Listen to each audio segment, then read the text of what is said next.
Ain't no last calls here. Bar Talk with Jay. Welcome to Bar Talk with Jay. Welcome. One of the things I want to tell you is brought to you by Dispose LLC. This is a nice garbage company. I ain't gonna say small no more. It's a nice size garbage company. It's constantly growing. And we want to see what we can do to serve you. That's right, serve you. Okay. My customer service is excellent. Come check me out and find out. But this is what we do over here at Dispose, that company in Blue. Now, we're going to get off of that and get back to what we've been doing best. And I'm rocking with my man, Craftmatic. How you doing, big baby? Man, I'm good. I'm feeling good tonight, bro. You still good? I'm feeling good. I mean, you got that nice shine. Yeah, that's only because I pray so much, man. That's what that is? Yeah, that's all that is. Okay. I know what you're thinking. No, I ain't saying nothing, because you already made that very clear. Yeah. So I ain't going there. I got knives thrown at me and everything. I learned my lesson. I ain't saying nothing else, Craig. That's turning this one. Okay. Let's welcome Barb to the show as well. Barb, making What's Georgia going in on, the Barb? building. How you doing, girl? Doing just fine. How are you all tonight? Doing good. Doing really good. How you doing, Jay? Man, Jay is happy. I'm happy. I mean, I'm ecstatic. I'm sitting next to my man, Craftmatic, that be rocking with me all the time. And then Barb drives 2 hours from Macon, Georgia to support Commitment. the show, add value, and let alone make it on the map be known. Because Lord knows, when I went down there, I ain't know nothing about making a historical place. I was like, Lord, let me leave. Right? But again, she put it on the map, and this is what we're doing over here at Bar Talk with Jay. A perfect time to just share with the family who we are and what we do. This is Bar Talk with Jay. My name is Craftmatic. This is my boy Smooth Jay. And this is Barb in the house. And of course, we come here to liberate your minds with dialogue. We're going to have a fantastic dialogue here, and there's going to be so many unique subjects and quite unique understandings that'll come to your mind and come through your spirit and your heart when you listen to this show. I get lots of feedback on our show, and people just love the spirit of it and how it can put more positivity in your world than most of the other things that you can watch.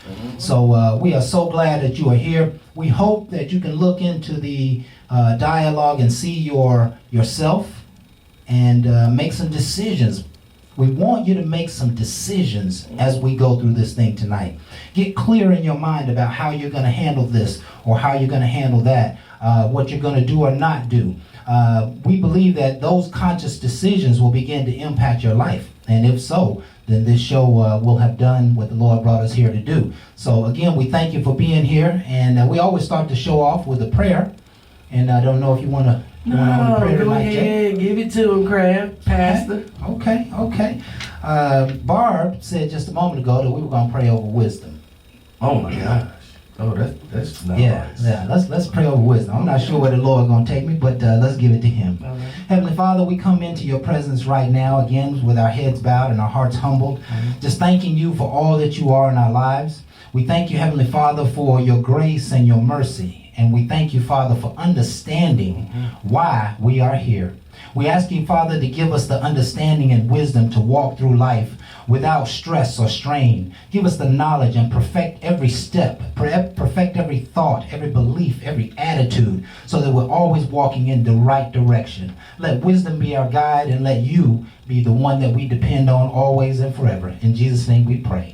Amen. Ooh, I had to come down out the clouds, man. I was finna go. You was in the clouds. I was finna go to the you clouds. You threw wisdom all up in there. Man. That was wise. That's wise. That's wise, man. That's what we need. We see when you call for wisdom. Right. I was reading some passages. I read every night, but I was reading some passages a few days ago, and it just sounded like wisdom was saying to us, "Just call upon my name." See, he said that wisdom was there even when the Lord created everything. He said, "I was there before the foundations of the earth, and wisdom will be here for us." What we're calling on are not things and stuff. We're calling on the spirit of things and stuff. And the spirit of things and stuff are wisdom and peace and joy and love. We're always calling for the spirit. No matter what you're reaching for in life, you can probably equate it to some spiritual need that you have. And so let's just wake up a little more to the wisdom the Lord has for us. Just ask for it, and you shall receive. Let's go ahead and cover last week's topic. Another fantastic topic. It was called impulse Why do we do what we do without knowing why we do it? I mean, it sounded crazy when it was coming up. It sounded crazy, yeah. But it just seemed like we always Dolomite. reaching for things without taking the time to look into them. Yes. And that's what gets us in trouble. Yes. Because, again, somebody recently called me and said that somebody said that they would do some advertising and they was going to send them like a $3,000 or $4,000 check. Okay. And I said, you know, that's a scam that's been going on a long time. Yeah. So you deposit that check, and please understand it's going to be bad. But they're going to be asking you to send money back to them. So whatever you send to them, yeah, even if it's $1,500 out of the $4,000 or whatever they send you, they already give you a bad, bogus check. And you putting it in there, you know they're going to put a hold on it by the time it all come back. That's what I'm saying. It's bad because it's impulsive. I can see where I can make quick, easy money. Right. It's a scam. It's going to get you both ways. You don't look into it, you can get caught up. Absolutely. That's why I said that, because again, it happens a lot. And the entire show, I listened to the show about 2.5 times, and the entire show was about decisions. And it's about how we make decisions. And some decisions we have to make right now. And if we make a decision right now, it has to be backed by an inner spirit, an intuition. It has to be backed by something that you feel. It has to feel right, really, really right, like it's a gift from God, or this is a divine direction. You're inspired. You can hear the angels saying, "Oh," you know. That's the time that you make an impulse decisions. All the rest of your decisions must be backed with great deals of information. You need to know who you're talking to and what it's about, and you got to ask the hard questions. And you know, those questions will lead you. You know, that's all I can say. Those questions will lead you. Those questions will cause you to make the right decisions. You know, before you do anything, ask yourself why you do it. And one of the most powerful things that came out of the segment, and I don't plan any of this dialogue. It just pours out of me. I think just the Lord is just here with us. But I said that we can always ask the question why to the world, but never ask the question why to the Lord. Because his understanding is so far and so greater than our understanding. And if he got to slow down and explain to you why, it could cost you a couple of years of your life. Maybe the rest of your life. So you have to be careful how you approach, you know, divinity and infinity and the all-knowing eye and hand of God. He's expecting you to come to him directly, just like you expect your things in life to come to you directly, you know. So we really have to just, you know, pay close attention to that. It was overall a fantastic show. Any commentary about it, Jay, Barb? Go ahead, Barb. I have one on the impulse about this decision. Okay. About the decision-making thing. Like you said, it is a why, but you also need to think through what you're going to do first before you do it to make sure it's what you absolutely want to do. Absolutely, absolutely. That's very important. How many decisions have we made in our life, and we spent, you know, a week, a month, you know, a year or 2 years, and then we get to the end and realize there's no gravy at the end of that train. We've been spinning our wheels because of a decision that we made, sometimes even an impulse decision, and you know, those decisions cost you big time. Big time. I cannot express in words how much they cost you when you make an impulsive decision and you're spinning your wheels in the wrong direction. God didn't even want you to go in that direction, but you're trying to, you know, fight your way to that particular thing that you want, and it's not for your highest good. You know? And that's one of the ways to know that you're on the right or wrong path. If things are going real smooth, then, you know what I'm saying, you're on the right path. There's always going to be hiccups in life. Life is high tide and low tide, and I think that's God just putting little walls in front of us so we can walk through his maze and get to what he wants us to have. But, you know, you know, it's just a powerful subject, man. I'll go off in tangents. Don't let me do that. Let me go ahead and just say, please go back and watch the show. It was a very inspirational show, and all of our shows are inspirational in many degrees. You can find us all over the internet. For those who don't know, my partner liked to like to market on places like Meet Me, What? Let Go. Say it again, Crab. And, what's the other ones, Jay? Craigslist, Craigslist. back pages.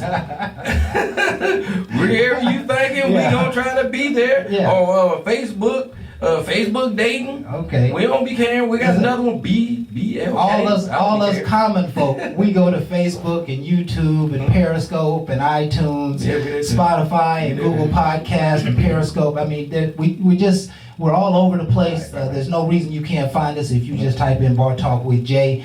Our shows are really, really liberating to the spirit. Send them to your friends and family. Make sure the positive word gets out that we're trying to share. The only way we can keep this going is with folks listening to it and wanting to hear more.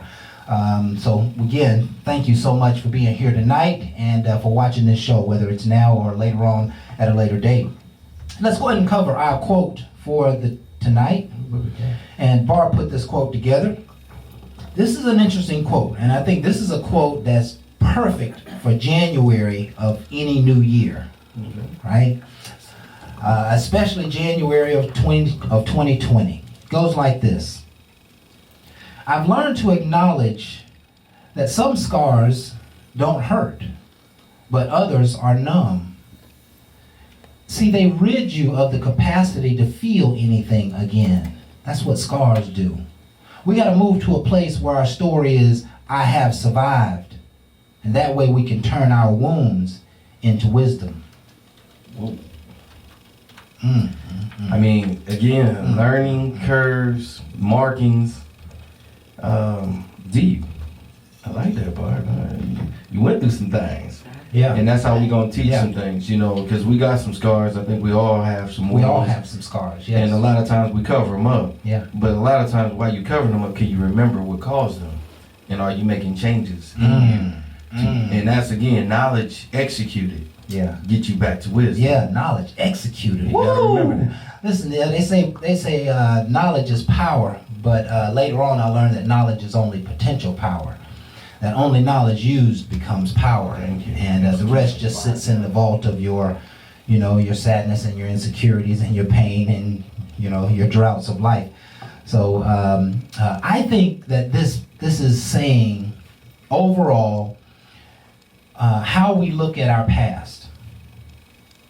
And we've all gone. If you live any life, you've gone through some things. You've gone through some hurts and some pains and some challenges, and you've been lied to and deceived, and you've been run amok, and we've all been through things in life. And we recall some of those we can reach in our past, and they still sting. They still hurt. When I think about them, I still get upset, and they still bother my spirit today. But they truly are in the past. And they truly can be scar tissue, and they truly can become a place where the nerves no longer work in that space, right? I don't have any feelings for my ex, okay? I just don't have any feelings. I'm just numb to that.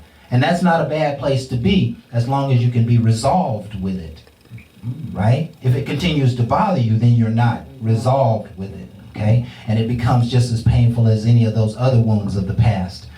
One of the greatest ways I have learned to get over the past is to just turn around and look at the future.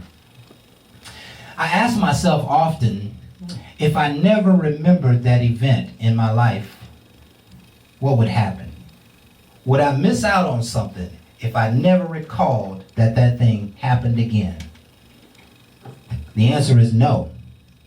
I wouldn't miss out on a single thing. If I went through an abusive relationship, if I went through somebody firing me, unrighteously, if I went through broke and failure and pain and struggle, and it doesn't help me to, I might need to learn a little bit of that old knowledge and wisdom from what happened, right, and make sure, but I'm not going to ever step my foot in that fire again, It's like the baby with the hot plate. The baby's not going to reach but one time, and then never going to reach again. So we just got to find a way to heal. The point is that we don't do enough healing. There's not enough healing going on in the world. And if we can turn our attention toward the future, it begins to heal.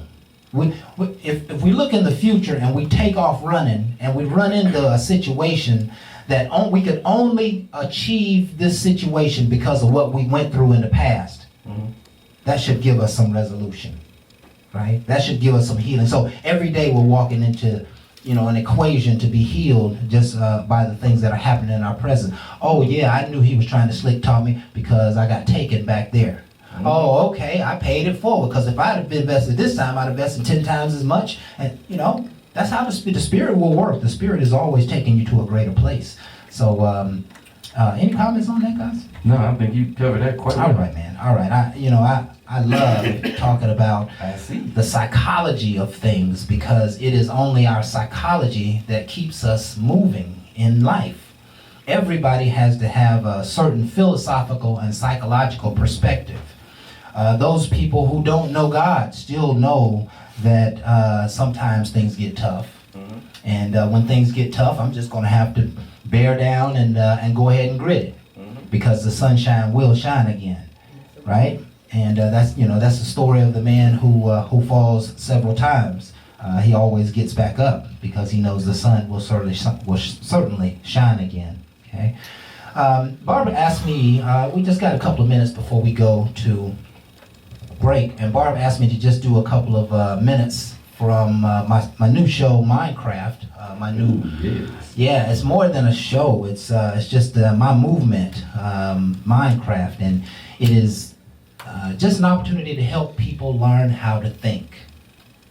Right? Sometimes life can be so stressful, we don't even know what to think or how to think. And I asked myself many years ago when people are hurting, sitting in their living room thinking about the decisions they have to make and how hard things are and how painful they are and alone they are, etc. When people are troubled, where do they go? And most cases you go to a church, a pastor, or you go to a counselor, you may go to a parent, a friend. But most times you have no place to go in your own accord to get some healing.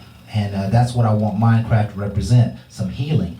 And one of the main exercises that I put forth is a series of audio clips. And it's basically 30-second audio clips. I call it coffee cup development.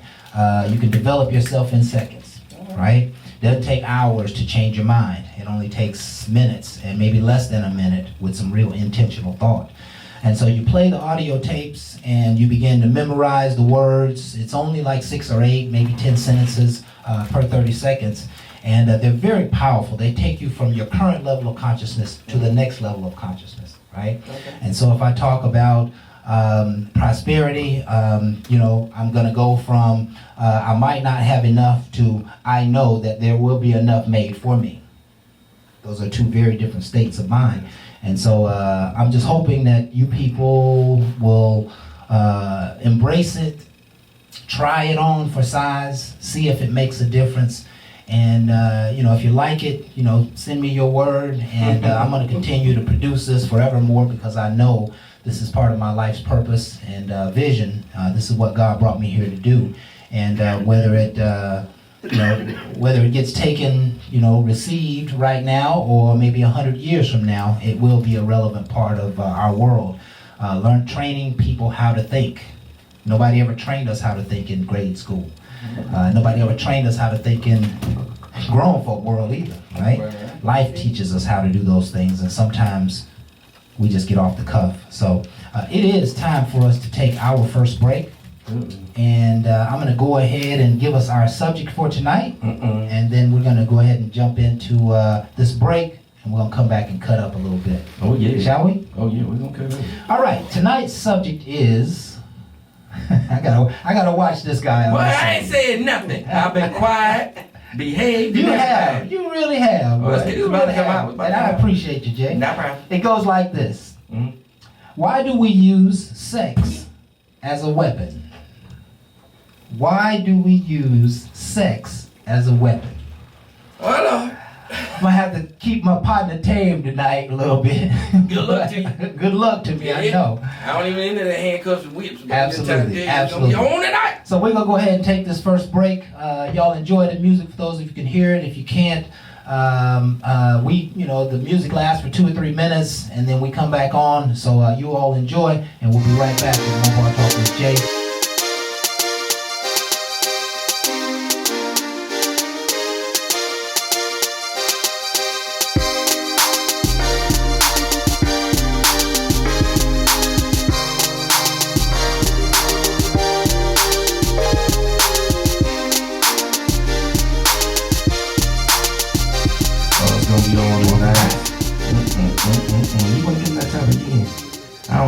really understood you. Because it's going to be on tonight. Yeah, it's already on tonight. Mhm. I'm feeling it too, but I felt it, but I don't know if everybody want to go through it. So let's go with it again. well, yeah. They want to go with it. They want to go with it. Listen, everybody is interested in improving themselves, Always. right? I'm hoping. There's millions and millions of views on all kinds of motivational talks. Mhm. When I go on the YouTubes and the Facebook experience, people are looking for ideas. People are looking for help. People are looking for what we're doing tonight. They're looking for a genuine dialogue about real life, Mhm. right? And there's nothing wrong with creating stories to help people, gain courage in life. There's a lot of great movies that encourage Right. people's lives. But talking about the here and now and what's really happening in your spirit, there can be nothing greater in my mind than what we do here, man. This is just fabulous. So let's go ahead and just dive on into the subject tonight, shall we? Yes. I have no idea where this subject is going. I But got a small idea. I'm going to. I want to preface this dialogue. Mhm. The topic for tonight, folks, it goes like this: why do we use sex as a weapon? And I'm a little taken back by the question because weapon just sounds so harsh. So I'm going to say, why do we use sex as a device, as a tool? Why do we use sex as a reason sometimes to get what we want? Some people say because it's just that season, but no, I'm gonna get back to what I really feel. It's control. Control? Yes. Okay. Man, piss somebody off and watch them hold that, and it's been taught. It's behavior. Because to me, sex is a wonderful thing. God made that noise for a reason. That's why people enjoy. And then again, that's one of the acts that you do before that child is made now. And it's, you enjoying it, but childbearing from a woman's standpoint is very harsh. And it's very painful. So now all of a sudden you enjoying this, and you make somebody mad, and they, oh, what? Oh, you ain't getting none of this until you act right. What? So of course I'm mad now. So you gonna take away my fun, my joy, because you upset because of something I said? You know I got jokes. I was just joking. Your weight, you know you gained it. I just said, we need to work out. I was being nice about it. Oh, Yeah. since you think I'm so fat, I mean, you play with yourself. So what? Okay, listen. What? Okay, listen. Let me tell you what's going through my mind. Boy, this is hot to trot right here. When you are married, particularly when you are married, and potentially when you are in a relationship, who owns the box and the toys? I thought I thought it was us. No, it ain't no I us. see. Because the toys got taken away from me. Women own the box, I mean, and they can do what they want to with it. And either you gonna play by the rules, or you ain't gonna get none. Cat. Amen. Now see, Now, Definitely. now, see, this is where the problem came from, right? where the original problem Right. came from. Because see, now you're withholding joyful activities that I like to say we enjoy. Okay. Obviously, I did. Okay. Somebody else feel like you don't deserve that And no more. and listen, she enjoyed it, and she know you I can't enjoy tell it. because she kept it from me. I know she kept it from you because you wasn't acting right. I thought I was. But you know you did. You know you wasn't acting right. I mean, now that we doing the show, I go ahead and confess. You're right. I wasn't. You wasn't. I was in my feelings at the Okay. time. I thought, she was just being Okay. overbearing. Okay. You took us just a little bit deeper into the I subject, had to right? go. I had to be You, real. you did something wrong. I did. And she held back from you. Big time. And if she hadn't held back from you, would you ever begin to see yourself or doing right? I doubt it. Now you see, I doubt it. you're saying there's some worthiness in her holding back. No, I didn't say that. That's some bullshit. Don't tell the world Nah, that, I'm Jay. telling you right. He had to do that shit. The world don't need- I would have recognized I was doing wrong. The world don't need to hear that message. But I'm just trying to tell you, I like my food. Don't take my food away. I know, but you gotta act right. Yeah, well. The woman's gotta be satisfied. But I have a question. What's that? Not only do the women do it, the men do it too. So why is it that you all feel that? Because I tell you, I like it too now. I'm gonna tell Look you. at Bob. I'm I'm gonna tell you. We some people over here that like it. I'm gonna tell you. And I wanted to kind of get to this as I thought about the subject for tonight. You see, when when a man gets mad, when let's just say the wife is mad with the husband, that the wife like really doesn't, she not turned on. When she's mad, she don't want, sex isn't like something she's interested in. She's a detached.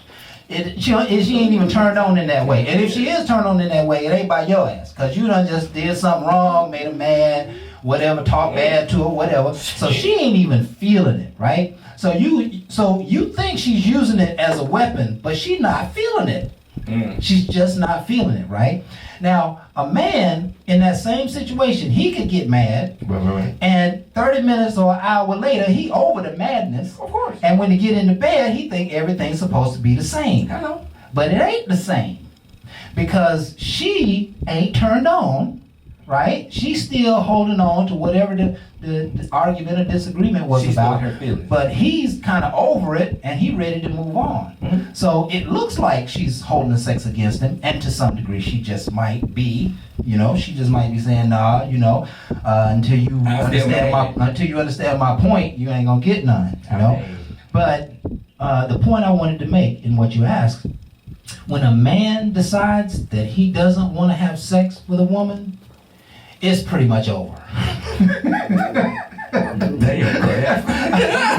Where'd that go from? Because a man will get through a night, when he know he got some loving coming at him, he'll get through a night. But if he says, he says, nah, I'm not, nah, I'm good. Once he says I'm good and he turns away, that's a real deep turn away. Do you agree, Jay? Am I telling what's real? I'm telling you what Kraft said definitely is a point. It's a point. But I can also tell you there's a lot of guys, it depends on what's going on. Right. Because again, emotionally, you can be out of it. Like again, I can be stressed out over things that she might have done that's costing me to work even harder to get it fixed. So my mind ain't there. So to her, she want to have sex with me to make up from what went on. Mm-hmm. And my mind ain't on sex at that point. It is to fix the issue. And a lot of time, I'm so driven that I will be pulled away from her desires of trying to give it to me to make it all better. And my whole thing is to get it fixed, because what you just did cost a lot of money out of our pockets, and I have to recover because I'm that person that's going to make sure we're protected. Mm-hmm. And I might not be in the mood to do all that right then. Okay. Now, I'm not saying I'm done and I ain't going to have it no more. I have to get past that moment. Once I get past, I can get more into you again. But at that moment, let me get this right. And especially if I'm taking ownership of it. If I'm sitting here telling you, okay, you definitely screwed up, and I'm contemplating on how we can get past it, and you just rubbing on me, oh yeah, but I'm going to get this to your daddy. Listen, you can sit your behind down, and let's figure out what's really going to go on, because if this keep happening, I ain't going to be your daddy, I ain't going to be anything. And listen, in that equation, you can clearly see that she may be using sex. Yes. Not purely to make you feel better for the wrong. Yeah, she wanna put a patch over the problem. Right. She don't want to solve it. That's not a good patch. Yeah, and boy, when anybody begins to try and use sex in that way, the other person can easily see it, right? And that may turn them off for the next time. And the next time, the only time you really want to, get close to me or act like you want to get close to me is when you're messed up, or when you're in the doghouse, or you just want some, This is a very interesting subject, because we're talking about here, what we have been talking about is how sex is maybe held or withheld from somebody. We're talking about using it as a weapon or a tool. When all the while what we have been discussing, it's just a derivative of how we feel at the time, right? But the other person might feel it's a tool. The other person might feel it's a weapon, or you're using your sex divisively, and we can all see through to divisive ways. We just got a couple minutes before we go to break, and I think. The subject in and of itself, why do we use sex as a weapon?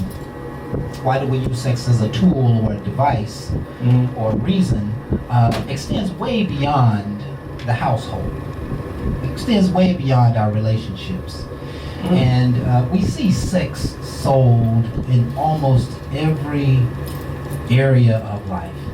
You know, you can be watching a detergent commercial and just see an ass bent over in the dryer. You know what I'm saying? They're using sex for everything, right? That's a good commercial right there. That's a great commercial. Maybe you want to do longer. I'm just saying, my man. Right? You might see her take off the towel and throw it in with the, the laundry detergent. Ain't nothing on underneath. What? You see bath soap commercials with people taking baths, and you can see the lathers, but they don't show you the parts, obviously. But that's selling sex. I don't know. You go to IG, I seen all kinds of things. Yeah, in and of itself, it is selling sex, and there's 2 or 3 ways I want to go when we get back, but it's just about time to take a break. Any commentary before we go to break, Jay? I'm just going to tell you, man, again, when it comes to as a weapon, I just like it, so don't do that. It's not necessary. You don't got to hold back. Just because you getting my whole thing is let's get out of our feelings and realize that we're going to have to come up with a quick plan, and I understand you and your feelings at that time. Let's come up with a plan to get you feeling better. But and then let's get it on, baby. But you do realize that for a lot of people, there's always going to be freaky people and freaky experiences that we all have. But most people, or a lot of people, associate like feelings with sex. Jay, you do know that, right? No, I don't. A lot of people. See, that's why things complicated. Hell no. Leave that out. Give me the fun. Like there are a lot of women who, are back it up. Have a spirit that they're not going to give you sex unless they like you. Why? Unless they. I want might not you. even like you. Let's just do this. It's the moment, baby. Yeah, it's hot. It's passion. It's vibes. We feel it. Yeah, we grown. You can make that decision. Let's do this. Yeah, but there are a lot of people. Listen. I wonder if you want Mrs. Wright thinking like that. Hell, I don't know. I ain't looking for Mrs. Wright. I'm trying to get some. Can I get a little something? Don't fade the subject. We talking about your destiny right here, buddy. My destiny. You running from it. I ain't running. I'm trying to get some things along the way. On the train. We'll talk more about that when we get back from break. I want y'all to stay tuned. You can see Jay and I are on fire here tonight. Hope you're enjoying the dialogue and the show. Just want to be positive and have a little fun here tonight. So stay tuned. We're going to be right back. More Bar Talk with Jay.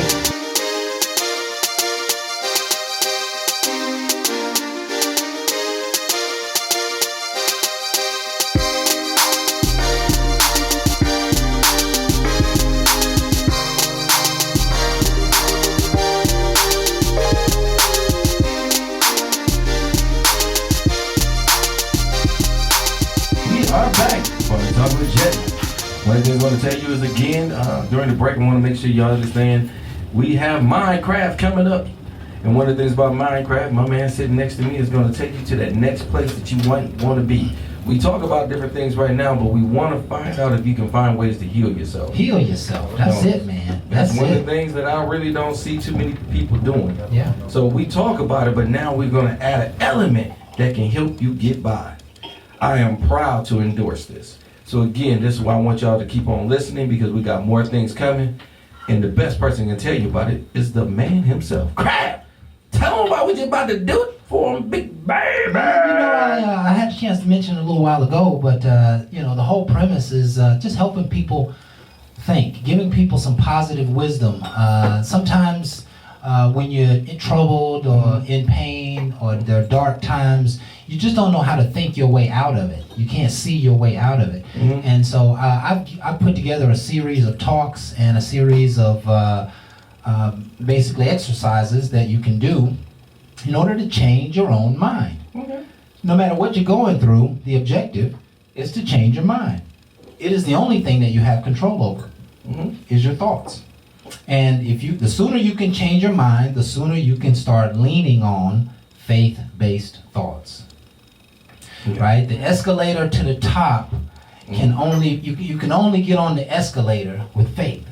Okay. Right? Mm-hmm. And if you got 30% faith, then it's only going to take you 30% of the way. Okay. But sometimes that 30% will get you to 50, and that 50 will get you to 70, and that 70 will get you to 100%. And once you get to 100% faith, you know that whatever you're seeking or whatever you're asking for is already done. You just begin making ready to receive at that point, you know?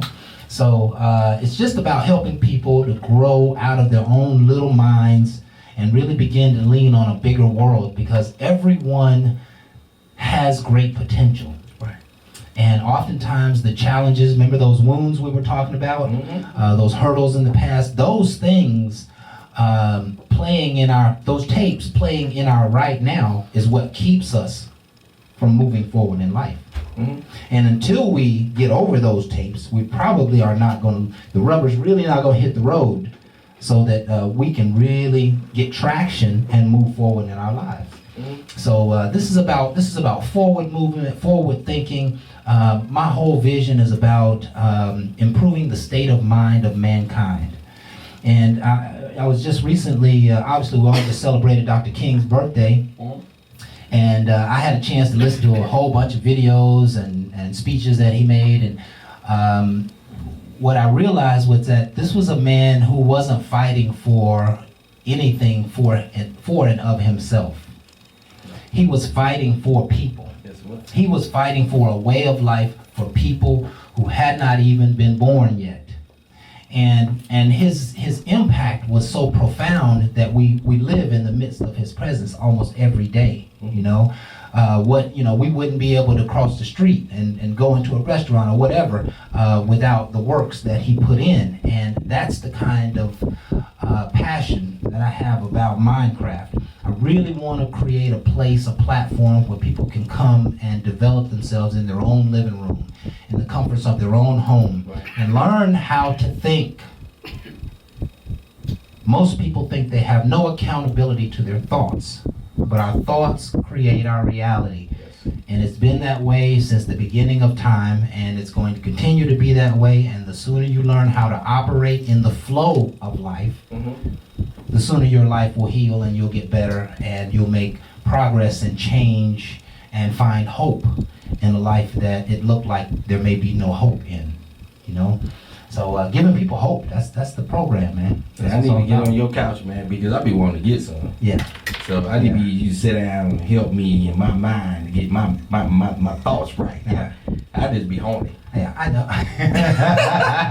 I thought you was going somewhere completely different. You said I'm just saying. You said horny. Horny. I did too. Yeah. I don't know where y'all thought I was going. I'm trying to get known something. better. I said that. Well, It's just why you holding it back. You know, I I'm don't getting know. back to the I don't know nothing about exorcism, but maybe you Hey, I need. might need it. I might need electrocution. Done good. Maybe you need to be put out of your misery. I don't know about out of my misery, but you can get me right into my misery. I like certain things. See, I'm gonna say this, and then we'll kind of move on, right? Okay. There are a lot of people dealing with that, Jay. Yeah, I know. There are a lot of people who their whole lives are chasing sex. Yes.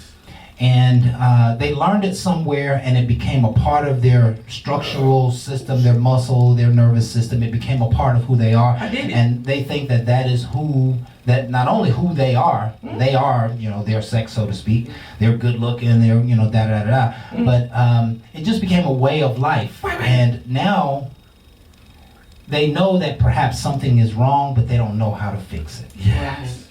Yes, that's what help people need. They just don't know how to fix it. And just get more of it. Yeah. That's all I do. Man, where you at, man? Hey, I'm just answering your question. You going sideways every time, man. Yeah. Here we are. We're supposed to be trying to promote healing right here. I seem like I'm by myself on the equation. Sometimes. But I'm there with you. Yeah. I do believe help is needed. There are a lot of people who are dealing with it, Jay, and there are some ways to turn away from it. But when I said exorcism, that it's really that a spirit has taken over in your spirit. Yes. And a lot of times we don't call a thing what it is, but you have been you are controlled and manipulated and influenced by this great spirit. And until you break that spirit off of your life, all right, I believe only with the word of God can you break it off your life, that it's going to continue to have a stronghold. And that what we have to do is we have to speak down those things that are against us. And that's why the Lord talked about the spirit of Python and the spirit of the cankerworm. And there are these spirits that exist in our universe. It's almost like fields of gravity that take away from our spirit rather than give to our spirit. And so much more reason why to operate in Christ, because He'll take care of all of that for you. Right. But if you got to be mindful that you got to push those bad spirits away, and you do that through wanting to be healed. Right. You begin that process through wanting to be healed, right?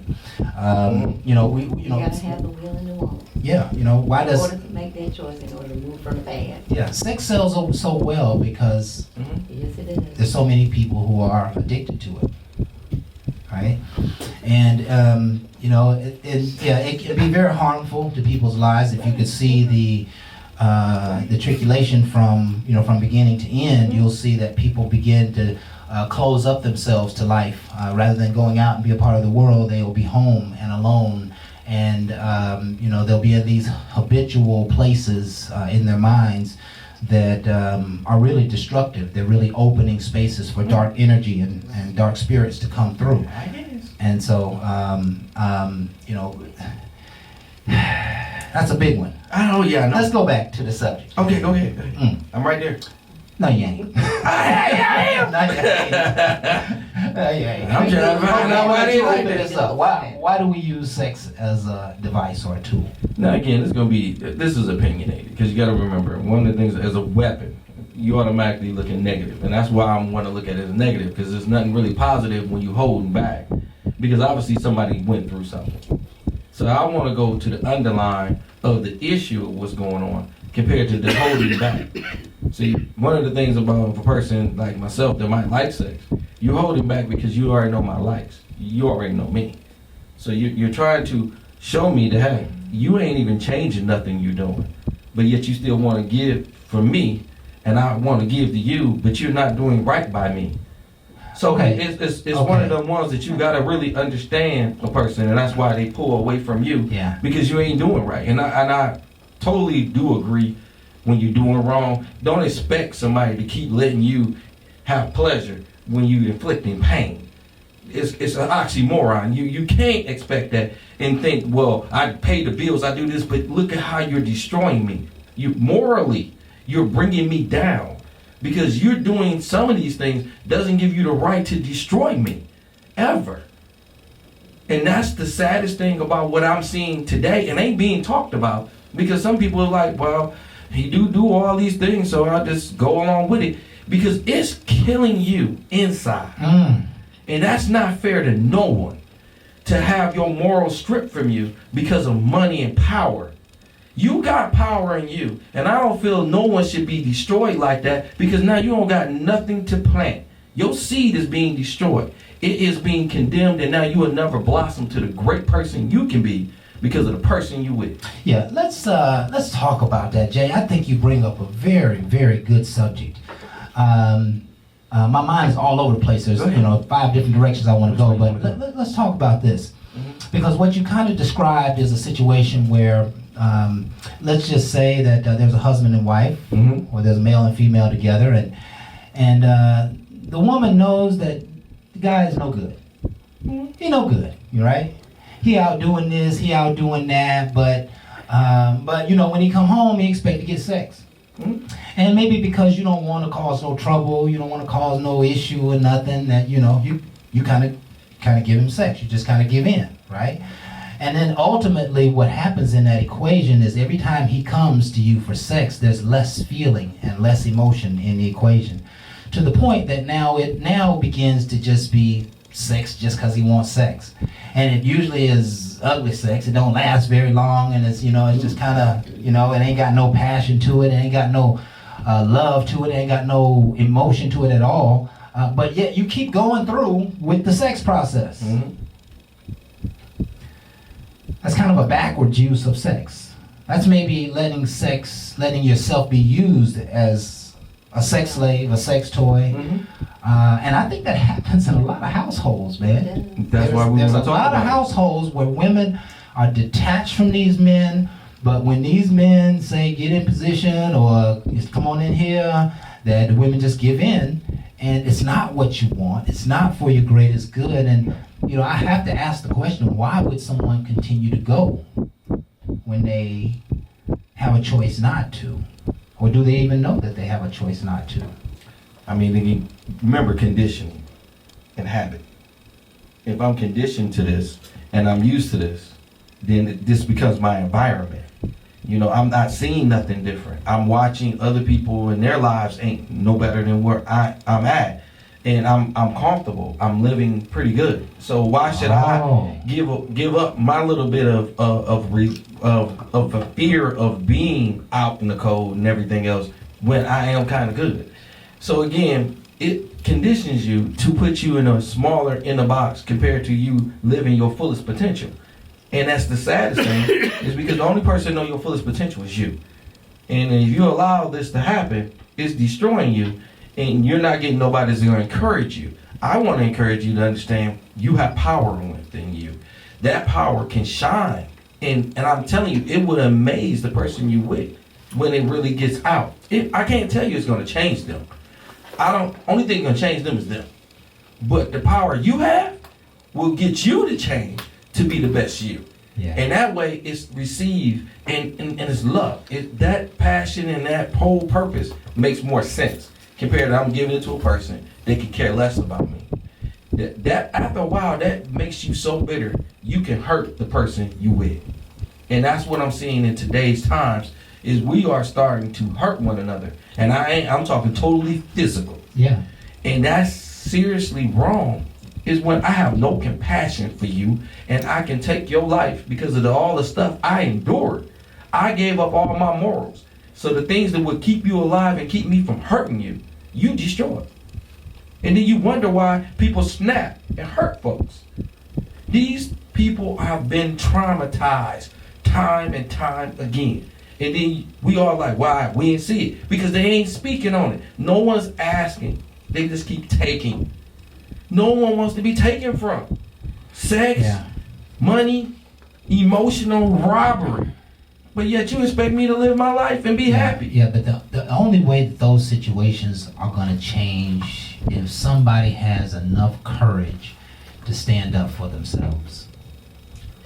That is correct. That's the only way that those situations are going to change. If you are, in essence, and we've seen it a number of times in the world where, he comes home, he wants his fix, you give him his fix, and then he ain't got nothing else to do with you that night.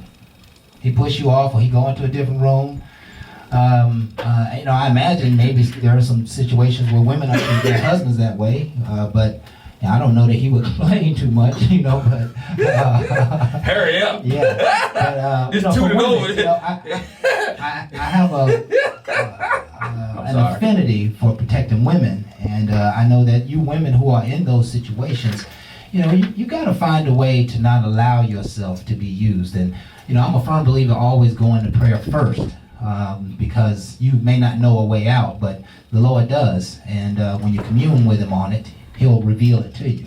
Right? Mm-hmm. If you reach up and punch a hole in that wisdom basket, he'll just shower you with wisdom, but he's not going to come down until you go up. And so I'm just going to encourage that anybody's in that situation, begin to pray over it and begin to ask for a way out of it, because it is divisive. You are being used as a tool, and you may know it, and you just might decide that you are in your comfort zone, and that's just where you want to stay.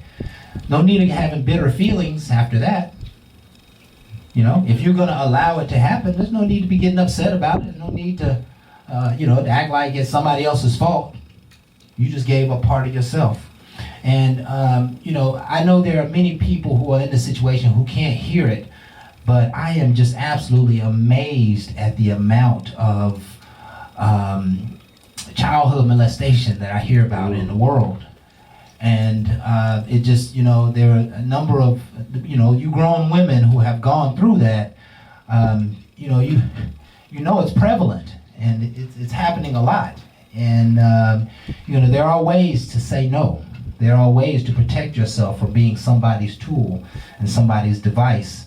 And, that just may mean you need to get a little more courage and strength. How do you tell a young girl, who hasn't seen the world yet, how to say no to somebody who's in the household who may be doing those things? But, it's a worthwhile, conversation note. Right. That sex, the weaponry of sex is sometimes innocent people and innocent bystanders. So, we're using it against in the wrong way. So I won't belabor on that. We're going to come back and, Barb got some points for when sex is a weapon of abuse. And we want to cover some of these just to bring some awareness about sex and its misuse in the world. So if you all stay tuned, What you got next? we're going to be right back with more Bar Talk with Jay right after this.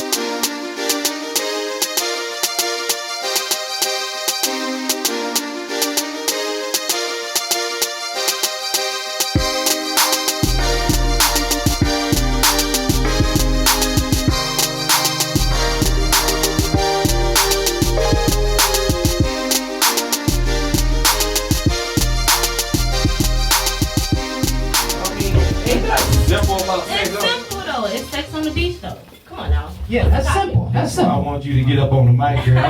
I want you to explain how this sex on the beach happened. Everybody want to know how you make it.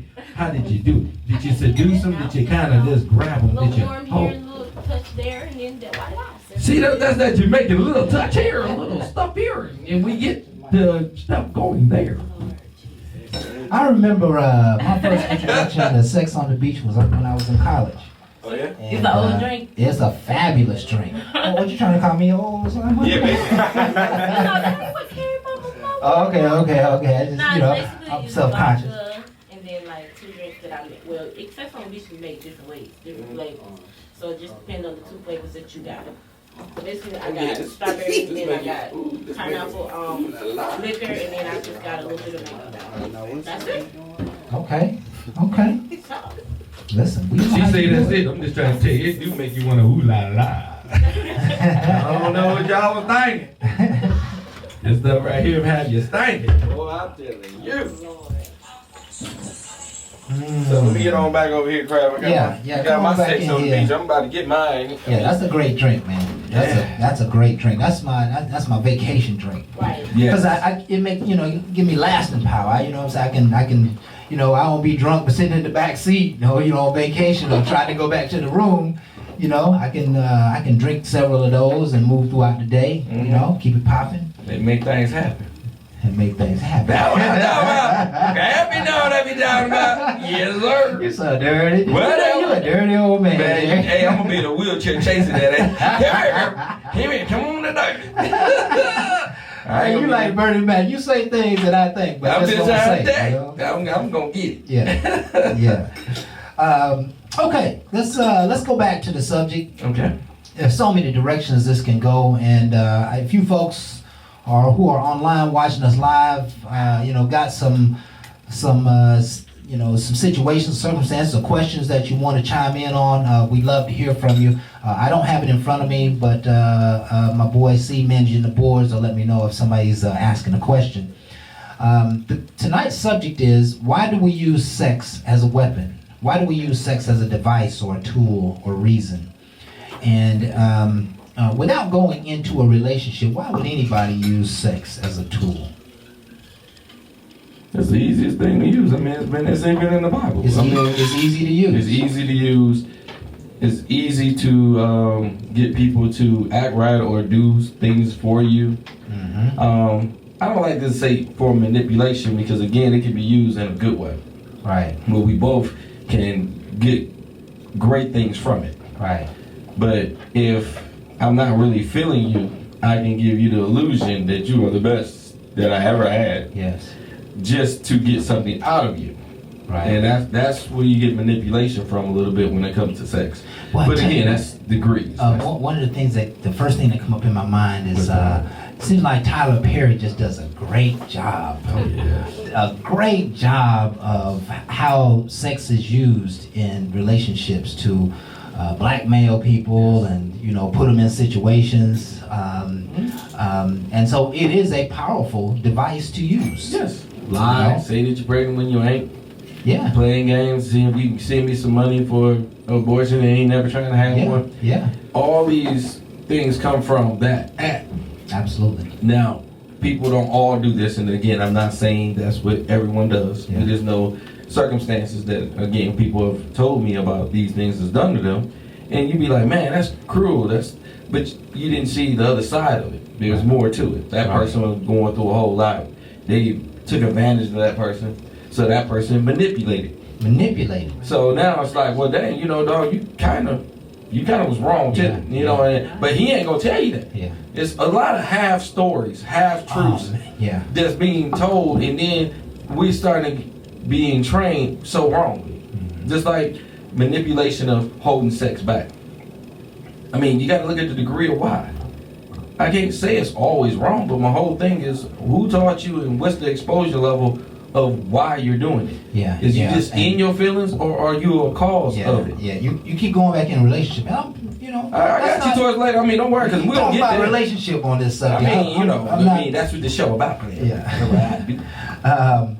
I had so many great thoughts, and I just lost all of them. I'm sorry. You know how that go?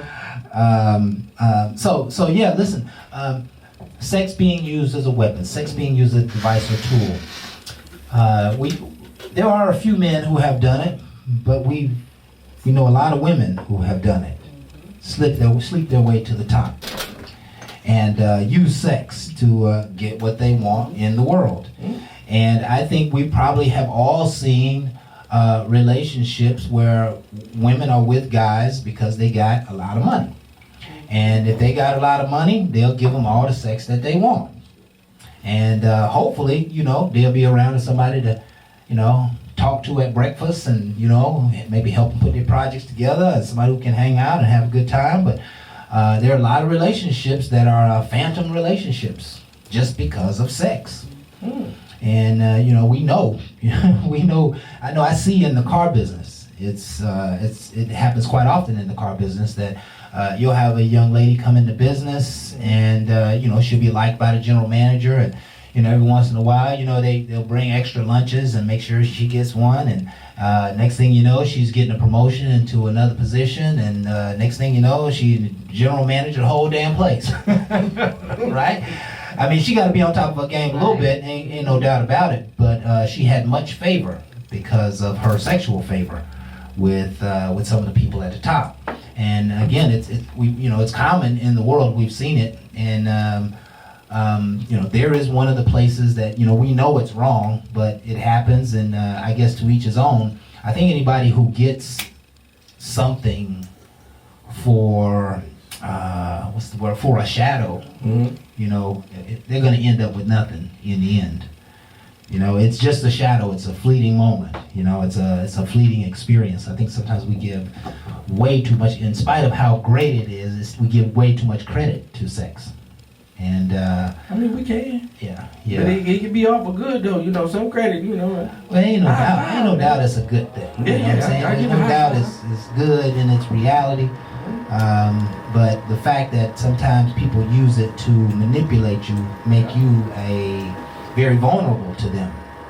You know, a woman might just get with you, Jay, just because she want to see where you live at, and then she come put a hit out on your house. Right? You just never know. You never know, right? And you know they're taking organs nowadays, just so you know. And you look like you got some healthy livers and gills. That liver ain't worth a damn. No, that liver ain't worth a damn. That liver ain't worth a damn. You forget that one. I don't even think my appendix is good. So one of us with my words. Yeah. Here's the thing to know, and this is one of the points that Barb put out, is that when sex is a weapon of abuse, it causes a great deal of low self-esteem. Yes. It will take a person's self-esteem, and you may feel, you know, for a moment, you may feel like you satisfied the journey, so to speak, because, you know, he got what he wanted that day or that night. But after a while, it's going to start to make you feel like you're less than. Yes. Like you're meaningless. Like you have no value. Your only value is, you know, the old word was a piece of meat. And that's a really, really bad place to be. You know, when sex is used as a weapon, it also hides the real issues. Right? In most cases, those people who have been, you know, taken advantage of, maybe perhaps in some cases being victimized in a sexual way in their relationships, you know, those people, I don't know how to say it. They're not going to confront with the real issue, right?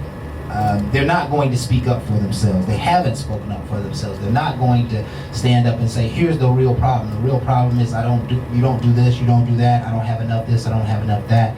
They're already in a very position. That's why I'm speaking to people who are in that position to pray, because sometimes you just can't find your way out. People who are in abusive relationships can't really see themselves outside of those abusive relationships.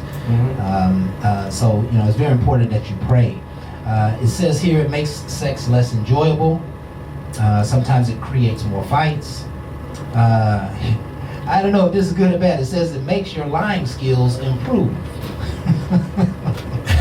Yeah, I don't know where the hell that one came from. I don't know. I didn't write that. But I would tell you, when you look at some of this, where a lot of this is driving from is a lot of trauma. And one of the things I can tell you is when you date somebody, or if you with your significant other, is to get romantic and get into that person. And I learned in a meeting with my brother, learning about romance, is having the thought of doing something for a person with a great outcome for you guys. Now that right there is something that a lot of people don't understand about romance, because you think you do something for a person, flowers or something, that's just the action. Mentally, a surprise. Now that's something that we tend not to always want to think about, but it's something that it really enhances a relationship big time. And when you've been victimized, it's kind of hard to see a person like that. Yeah. And that is where therapy, and to be able to get you in a different place, and by you not telling anybody, that's where I really want to make sure people start talking things out. Because if I've talked to several different people, and when I was talking to them, I was hearing a lot of things that they didn't want to tell, but it's easy to come out because I'm easy to talk to. I can't help everybody, but one of the things I can do is listen. And that's the key thing to romance, is listening to a person. Not just for manipulation, but it's actually for understanding. For I can get some things out of you, for I can better understand what I can do for you. But a lot of times it's for manipulation, for I can get with you. Now see, that's where you get foul intent, because this person is opening up some deep doors that you care less to hear, care less to deal with. I just want to get with you. Yeah. So that's where player get played. But your bottom line is you understand you are hurting more. You're not helping. You're getting your sexual fantasy with a person that really needs your help, because you got a person open up to shut them down. And then you wonder why people mentally break. That's why. They don't know who to trust. They don't know where to go. I don't know to go to church because some of this stuff happened up in there. I was going to a friend and he tried to do things with me. I don't know where to go. So Bar Talk with Jay said, let's have these conversations because it's difficult. I don't want to hear all this. It's sad to me, but I'm going to keep on listening because I care. I care what they want. I might not be the most romantic guy in the world. Yeah. I'm the most caring guy. Care enough to give back. Yeah. Care enough to listen to you, to stop all my sexual wants, to figure out where you at. Right. At that point, I don't want to just have sex no more. Being honest. I'm like, yo, you been through this? It gets me to a point I want to give back and help you. So open up, finish telling me, and let me see what I can do, what help I can get you. Never knew you went through this. You might make a better friend than you ever could have made a lover. Yeah. Because it's hard to make a person that's going through that really get into you, because sex don't mean nothing to them. It's numb to them. Yeah. They're doing it just to do it because they don't have the mental feeling. That's gone. It's been ripped away because somebody else didn't give a damn about them. I care enough to know these are the times you have to stand down. And see, that's, man, there's so many things coming to my mind. You're moving at 1,000 miles an hour too. I'm thinking about like the woman, the stripper who falls in love with a guy who, comes in the shop all the time and, spend a little money on her, and then she get out into a relationship with him, and he really only values her sex. And she trying to have a relationship with him, but he was like, I just love, you a good eye candy, I love how you on my arm, this and that, but All you got for me is that, fat ass, right? And so, so now, now it gets to the point where, she's looking for love, she's looking for something deeper, but she's presented herself only worthy of sex, perhaps. She's presented herself in such a way. And I want to talk a little bit about this. We may not have time this section, but it just seems like a woman who dresses very provocative, and she kind of sells herself as a very sexual person, she's using that as a tool. Yeah. She's using, her cleavage, and she's using the shape of her hips, and she's using that see-through dress, and she's using that those panty lines, or that thong line, or that camel toe, and, you know what I'm saying? Like, she's using all of this stuff, and I won't call it a weapon, but they're definitely devices and tools, and what are the repercussions of using those tools? Mass destruction. Well, yeah, it is kind of mass destruction. Let's take a break. Oh, why? I'm on a roll. Yeah, let's take a break and come back and talk about that, because that's using sex as a weapon, so to speak. Using a weapon as a tool, right? It's it's a lasso. I just wanted to explode on it. You're so silly, boy. Hey, y'all stay tuned. We're gonna be right back with more Talk with Jay.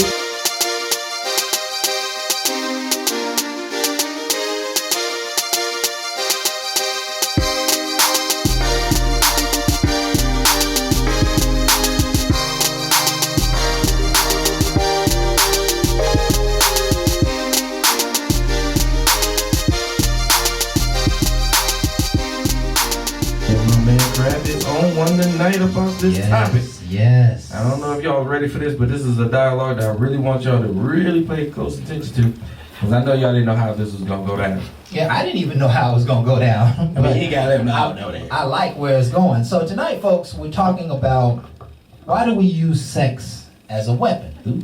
And I threw in the idea of why do we use sex as a device or as a tool? Why do we use sex as a reason? And I think we all agree it's a powerful tool. Yes. It's a powerful thing when you can influence people, perhaps in a sexual way or just with sex in and of itself, right? Mm-hmm. And so before we took a break, we started down the avenue. I introduced the idea of when women dress provocatively, that they are selling themselves in a sexual way. Yeah, what kind of way is And we talked about cleavage, showing themselves, showing themselves, camel and see-through stuff, and camel toes, and we men know what a sexy woman looks like, yes, right? sir. And she doesn't have to in any way be undressed. No. A woman can be super sexy without being provocative or half naked or half dressed, and I've seen mini skirts that I just marvel at. I'm like, what did you think was going to happen when you wear a mini skirt like that? I know you're trying to be super sexy, but men just snarl. Men just gravitate toward those things, and if you want that kind of attention, that's exactly what you're creating. Right? If you're walking around and if you bend over, half of your ass cheek come out, I'm looking. Men looking. I am there. Right? I'm right there. I'm dropping money. Men are going to be looking. Drop a dollar. And I was told one time by a woman that when a woman presents to the world, pardon my French, presents to the world this camel toe. Right. That is something that she saw in the mirror and looked at and made sure it was nice and where it was supposed to be before she left home. She know it's there. Right. She knew it was there when she walked out the door. Mm-hmm. She pretty much expects most of the eyes of men who are looking at her to look down at the camel toe. I do. They see it, and so I wonder what a woman thinks when she presents the world in her body in that way. I'm wondering what is really going on. We probably need to hear from a woman. Yeah, you got to hear from a woman. You want to Now, chime in? I can tell you about a man. You want to chime in on us for us? That's crazy. Because you might be for or against it. I guess there's nothing wrong with a natural camel toe, but I know ain't nothing wrong with a natural. But if it's supernatural. We'll be hanging out like monkey lips. What you got going on We're up trying to here? have a professional conversation. I'm just unprofessionally looking at it like, what is wrong with it? And see, that's the key. That men are unprofessionally looking at it. Oh yeah. And I think women, when you present yourselves to the world in that way, we know what you are attempting to do. But what's actually happening is you're kind of lowering your value a little bit. You're kind of lowering your standard a little bit. Because now you're inviting everyone. You're seeking attention. You're seeking attention oftentimes that you don't even like.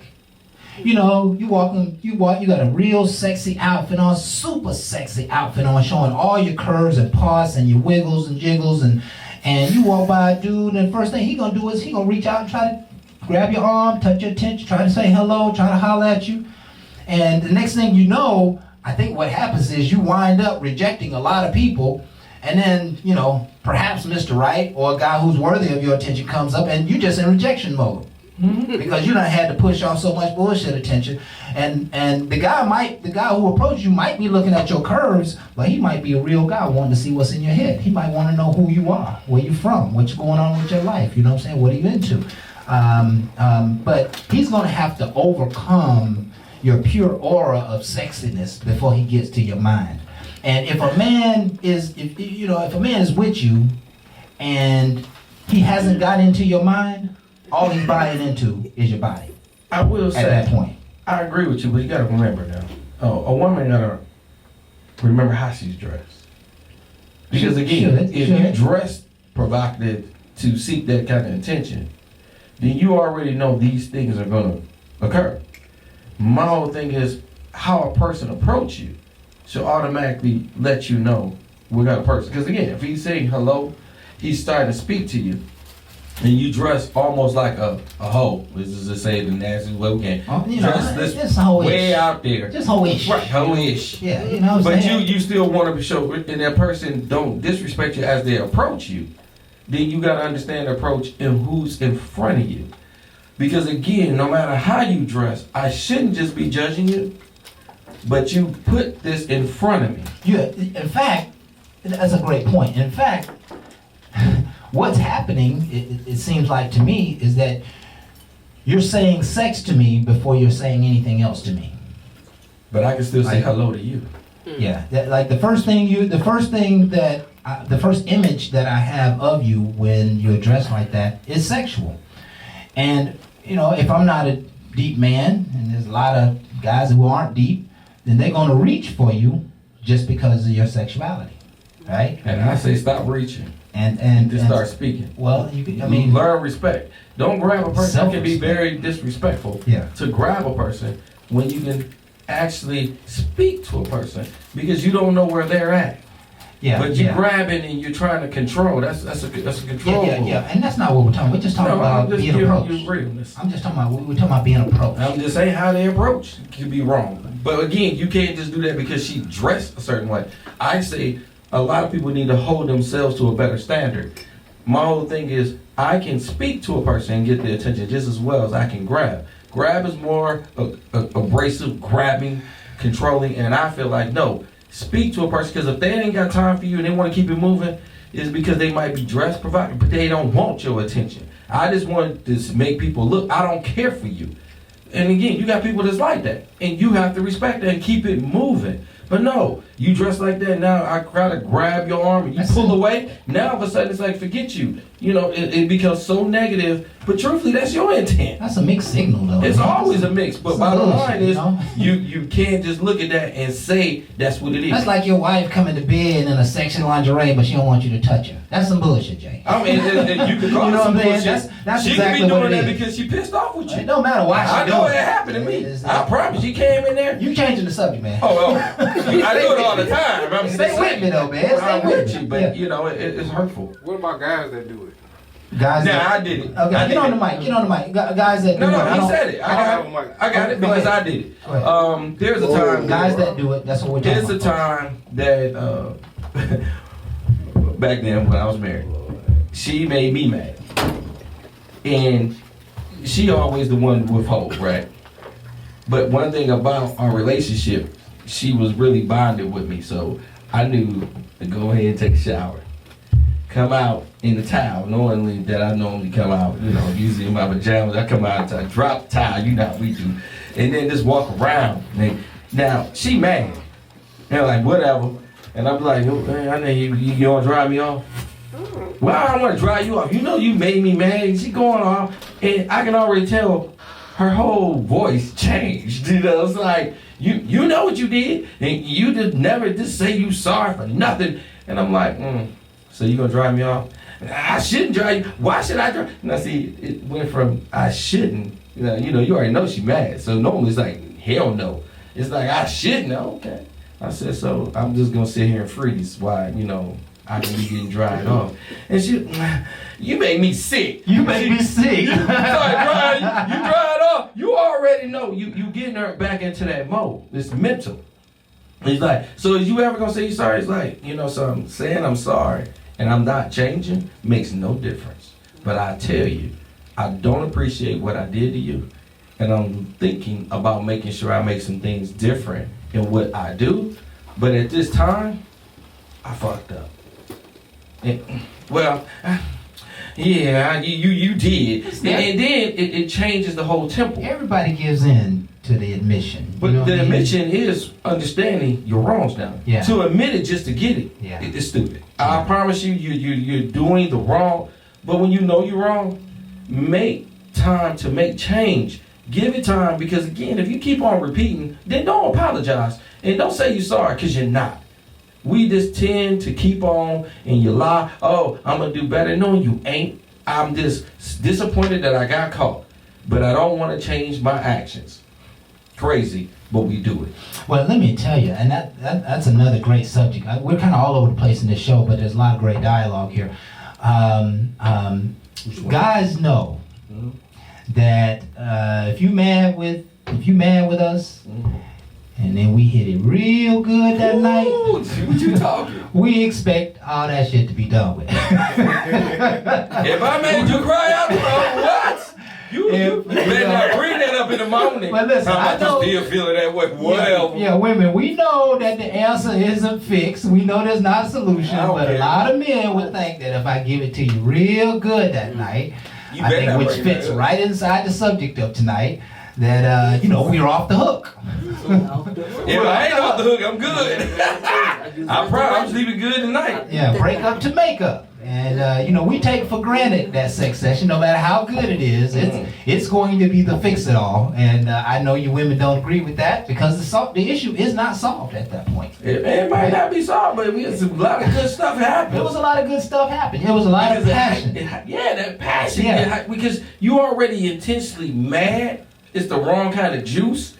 But then the whole, but it's my man. It changes things. But it go from aggressive to nice. I ain't even seen you give it like that. She backing it up like crazy.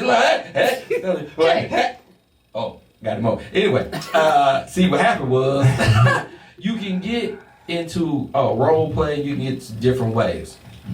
My whole thing is mental. If you can get in tune with the one you with, she will stand by your side and understand you better and continue to give you things when she don't feel disrespected, when she really feel like she's being heard. When you are not listening and you just aggressively taking, that's morally degrading. But when you sit back and you let your woman know, I did hear you, and I might not be the perfect person, but I'm trying. It just enhances her listening and make her feel like you know something and give you chances. These chances make passion. It make purpose. It make things so good. I'm just telling y'all, when y'all make mistakes, just don't dwell on the mistake. Understand the person you with. Make it good. I'm having a moment. See, men, again, we talk about this. baby mama? I know, man. Where the hell you at? Nah, man, I'm in that moment, damn it. I'm just saying. It's Sometimes I be watching your face on when I play I'm this just shit back. You just be off in the ethers, man. Come on I'm back just with saying, it. I'm in the cloud, but I'm out the cloud to realize you can drive things emotionally. And again, make sure you have great intent on where you're trying to take somebody. Because a lot of times you drive people down and not up. And sex shouldn't be driven down. You should never use sex as something to dummy down or make anybody feel inferior to or any of that. I really feel like you're using that power totally negative.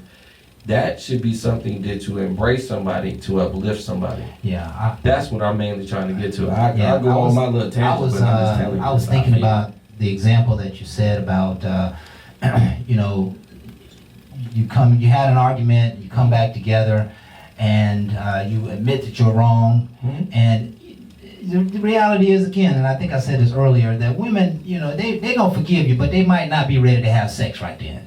It might take them a little while. It might even take them to the next day. You know, I mean, you might just have to hold and cuddle them that night, and accept that you're asking for forgiveness and you're admitting that you're wrong is not gonna really sink in until tomorrow night, or maybe the night after that. Okay, and so you know, just because you said I'm sorry, don't mean that she's ready to give in. You know, that's true, but know your woman, because I know some women that want it. Period. They want it, and they want it. I'm just saying, they be like, yo, we can fight about this in the morning, but you gonna give it, and you better put that same passion and that mistake in this ass. Yeah, and you better make it right. That's right. And then in the morning, I'm gonna follow your work and get you fired. That's when you get the evil black.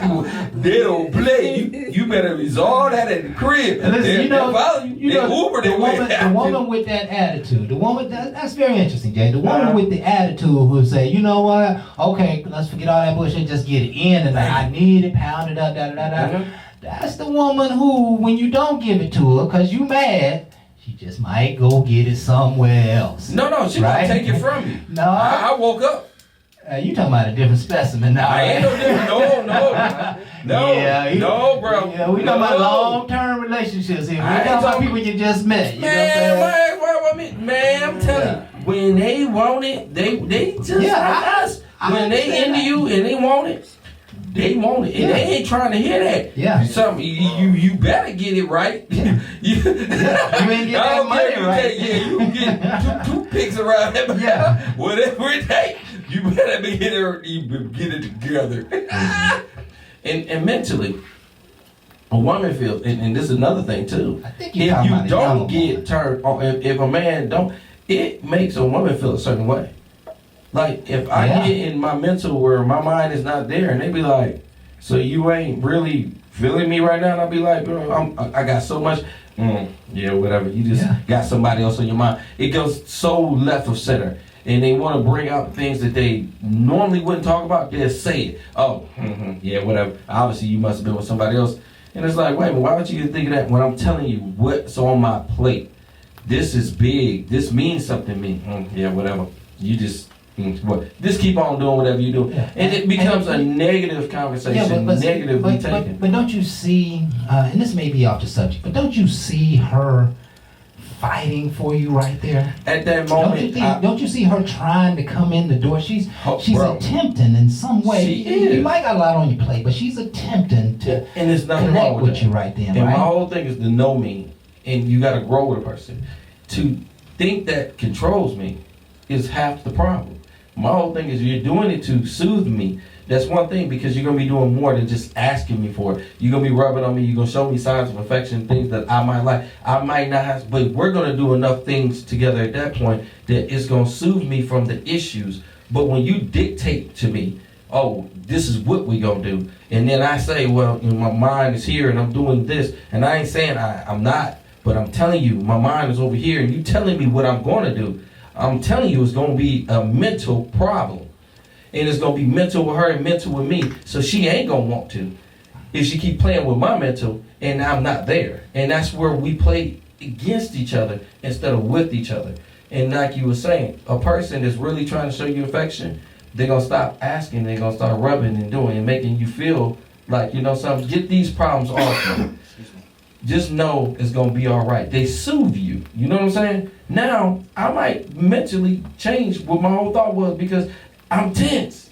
We in a crisis mode, but just having sex make me feel like, okay, it ain't fixing this situation. But when she rub on you be like, yes, this is serious. This situation, right?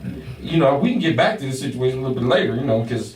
Yeah, that right there feel good, and you know, it changes you. And you just have to get out of. And you just got. And I ain't let me tell you something. Get me, shit me, because I don't want to stay in crisis mode. I said take me there. Help me. Don't dictate me by words now. Tell me with emotions. Feel on me. Okay. Make me feel. Okay. Make me want a what? Dude. I want to change my mental. Help me go there. You know, I like it too. Hey. I'm with you. Okay. I'm just saying. Let's go ahead and take our final break. We're going to come back and wrap this show up as clean and as powerful as we possibly can. Stay tuned. This is Bar Talk with Jay.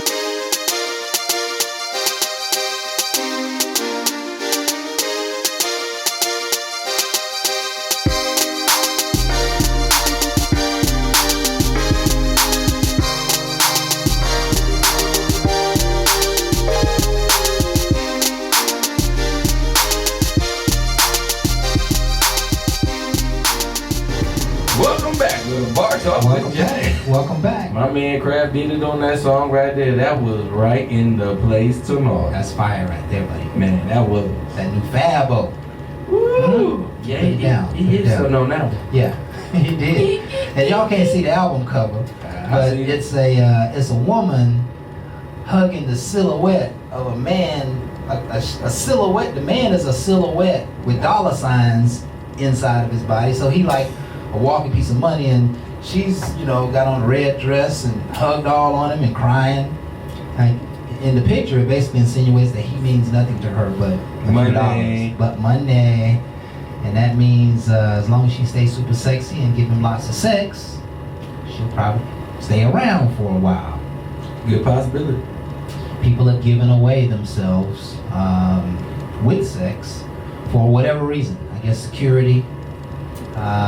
Oftentimes to get what you want from the other person. And, I don't say that that's a bad thing. We talked about pimping a few weeks ago. Everybody, you either pimping or you go get pimped. And unfortunately, it's kind of a dog-eat-dog world.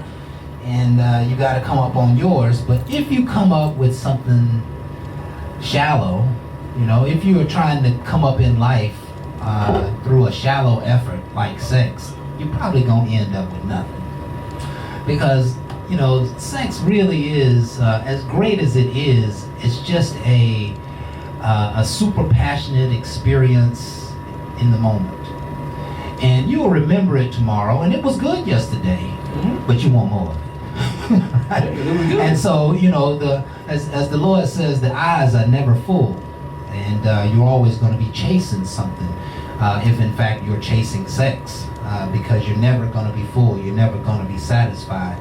And if you depend on sex for your happiness, and there are a number of people who do, I think they've learned the bad habit or behavior that sex is the only thing that satisfies.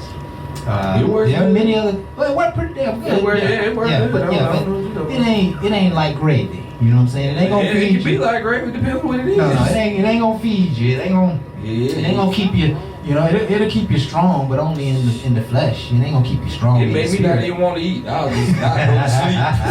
I was hungry. It say man does not live by bread alone. That went by Gucci.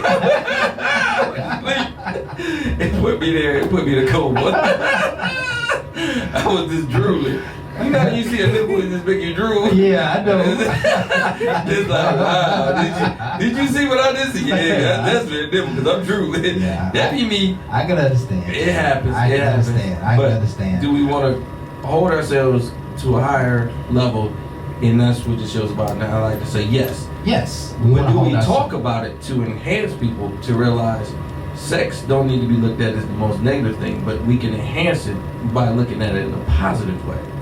If you're utilizing it for your own personal pleasure and not caring about the person you're with, that's when you get detached from sex, period. When you use it to enhance a relationship, enhance what you see in a person, it can grow a person past sex. Where I didn't really even see you like that, but now all of a sudden, you're doing things for me, with me, to me, for us. Now the sex means It changed your whole thought of what you was going through. Yeah. Some people do it for manipulation, and those, that's a personal choice. But for the ones that was doing it because, hey, it just happened this way, I'm not mad at you. Just have the communication with them, because again, if I'm having sex with the communication, then we get past the barrier of deception. Yeah. I hear you when we was doing it. I heard you. I felt you. I understand you. It's not confusing when you're being honest and you're talking. When you have no communication and it's just bang, bang, this way, another. Yeah. Now I can make my own concept of, well, he mean that he really cared for me because he did come by. I mean, he left right after, but you know, next time he might stick around a little longer. I'm gonna do a little something special, and maybe then, you know, he'll recognize what he got. You know, when you're looking at it like that, it's a loss. You put yourself in position to be taken. Used up, manipulated up. And I don't want nobody like that. Music Soul Child on his most recent album has a song called Benefits.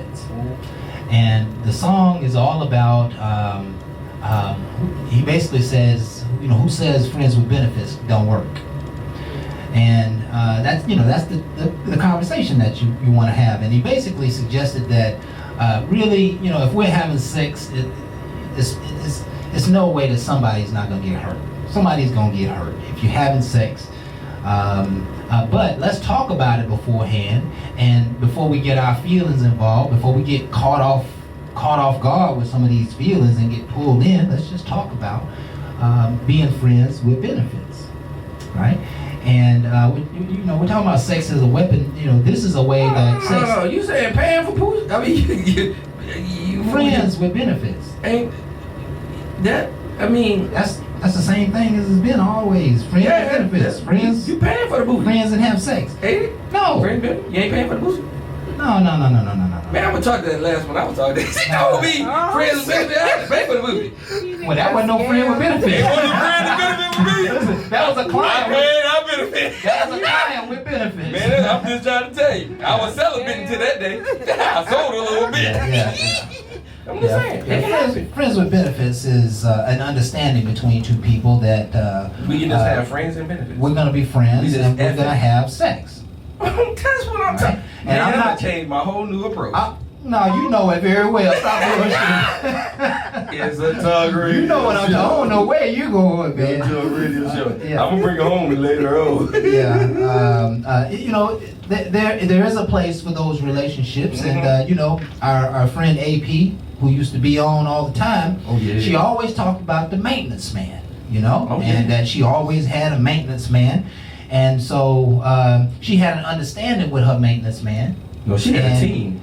Well, she did have a team. She had a damn roster. Yeah, she had the maintenance man, the CEO. I was out there for trials. Yeah.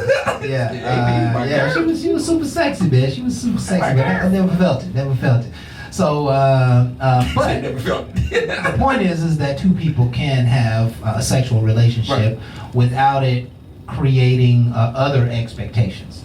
And so, you know, I'm not coming over here to talk with you and to hang out with you. I'm coming over here and, you know, I want to get some sex. Now, after, you know, when feelings get brought into the equation, then they're going to be like, well, you ain't even talk to me. You just come in and want to have sex. Well, wait a minute. That's what the understanding is. That's what I fulfill your, you know, physical satisfaction, and you fulfill my physical satisfaction. Hey, man, I don't believe in that kind of shit, man. You paying bills and shit. That's a whole nother level of pimping, boy. That's right. My God. I paid to leave. I paid for them to leave. That's called worldly favor. I had to give favors for favor. And it did such a good job. Yeah, you sound like you buying it, dog. You ready to buy it. Being honest with you, from the ones that buy it to the ones that don't, please understand, what you do is not up to me. I'm not trying to judge anyone. I'm gonna have fun during this show because to act like people don't, you'll be a fool. Yeah. This show wouldn't even be real. So Absolutely. there is people that buy. Yes. And what you tend to do, that's up to you. Yeah. Whatever way you want to get it, but the bottom line is, do you understand what you're getting? Yeah. Again, you ain't gonna get full satisfaction from a person that ain't trying to engage with you compared to if you understand the value of you. And that's what I want to get back when it comes to sex. Don't use sex as a weapon. Understand the value of sex. Understand the value of you. Yes. And what you can give to another person. Yes. Sex is just a small outlet of a power of a person. Yes. I can push something into you that can make us both excel. Or we can both just take emotionally out and get nothing from. Right. I don't want that. That's not when how I it's to be used. kill to tell you, don't do that. Enhance the relationship, and that's what changes with sex when you add romance. Yeah, and there's an unfortunate reality that is happening in the world that because sex is so dangerous now, it causes people to value themselves and value their bodies more. Yeah. Right? And it's unfortunate that it had to come to that, where people will have values and start protecting their bodies and their spirits. But sex is not to be, just this playground expression of life. Sex is really designed to be between two people. And what sex provides, just here's the Craftmatic way of looking at it. Sex provides the words that can't be spoken. If you have a disagreement with your spouse and you end up making love that night, everybody who's been in this situation know that there are things that are happening in that exchange that are far beyond sex, far beyond the physical act. There's a bonding, there's a pairing, there's a unification, there's a tendency to come together in sex and leave all those things and stuff, the money and the kids and all of that stuff behind, and just really have what I would consider a supernatural experience. If you misuse those experiences, I think to some degree you're misusing God's power. And to misuse God's power ends up in darkness. And that darkness can come in many different forms. When the enemy comes in, he comes to kill, steal, and destroy. And so you're using sex in the wrong way. You're engaging in sex in the wrong way, the unintended way that was planned at the beginning of time. You're probably going down a wrong path and going to experience some challenges as a result of that. We know numerous people who have gotten pregnant on the first time they had sex, and they know they ain't had no business in that position, doing that at that time with that person, and you wind up, getting pregnant, and then, now you have a child, and you have a child to take care of forever. There's nothing wrong with children and having families, etc., but it's designed for families. It's not designed to just, happen outside of that relationship. So it's important that we take a look at our world of sex and make sure that we aren't being used, and make sure we aren't misusing our sexuality in the world, whether it be how we dress, whether it be, whether we expect something from our spouse or significant other or anybody in the world for sex. We really have to take a moral stamp on the whole thing and just say, hey, I'm gonna, and even I as a man, I've been through player days, and I've been through my worldly experience of sex. Now I'm really poised for waiting kind of so on Mrs. Right. That I could be out every night in a different house, in a different bed. I could be living the life. Okay. But it's a dangerous world, number one. Right. But number two, that I find that when I don't spread myself too thin, I feel more powerful.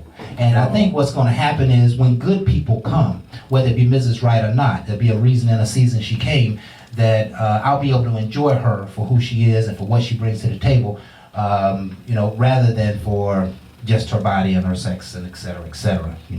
I'm just trying to give you a different perspective, because our bodies are so beautiful. They're so perfect. They're so pure. And you really don't want to take advantage of it, especially in a sexual way, because if you're using it for the wrong way, man, it's just gonna come back against you. It's just the nature of things, you know. It's the nature of the universe. You put darkness in the universe, you're gonna get darkness out of the universe. Yeah, make seed drop his drink. Yeah, Lord but have mercy. it's a very, very difficult thing to control, and you have to gain some maturity, you have to gain some wisdom, and you have to gain some understanding. And I think to some degree, you might have to gain enough to lose before you realize the value of sex, right? I agree. And the false value of sex. Mhm. Okay, yeah, that dude was fine as all get out, but if you go home with him tonight, you never know how your world's gonna change. You know, and he probably could have laid it down, but you know, he could be a stalker. He could give you an STD. He could, you know, you get pregnant by him, or you know, any number of things could happen that could turn your world sideways, and all because you're chasing false. That's what the Lord was talking about in the Bible when he talked about images. You're chasing false gods and you're chasing false images. You're chasing false feelings and false emotions. Right. Because yeah, the orgasm is fantastic, but you know, that's not to be used in that way. And if you're misusing it, you're probably addicted in one way. But you know, you just gotta hold back a little bit. Hold back and give some of yourself to the Lord, and get away from this worldly explosion, and you might find some supernatural spiritual explosions happening in your life. And one of the things I can tell you on that one, to close all the way out, is understand sex. There's people that have sex that don't even have an orgasm. Oh. And one of the reasons why they ain't having an orgasm because they ain't into the mental. And again, they ain't getting into the mental because you ain't getting into them. And my whole thing is, no matter what you trying to do, are you trying to elevate, or you trying to defame or destroy? Sex shouldn't be used as a weapon of destruction. It should be enhanced to use for the beauty that it's really designed for. It's the conception of a child. And to give that, it means you're giving to a person a power of giving a seed. And if you're going to do that, let's be more powerful who we give it to. So don't just use it for reckless, and use it for the purpose, and enjoy the person you with instead of defaming them because you got power to do. Mm-hmm. That's up to you.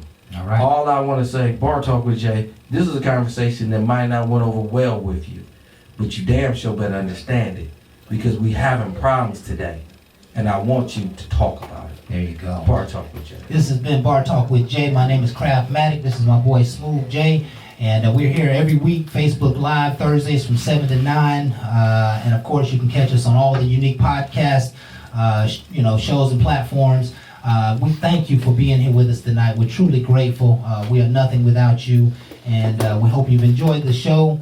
We love you. And with that, we'll say, we're out. Ain't no last calls here. Bar Talk with Jay.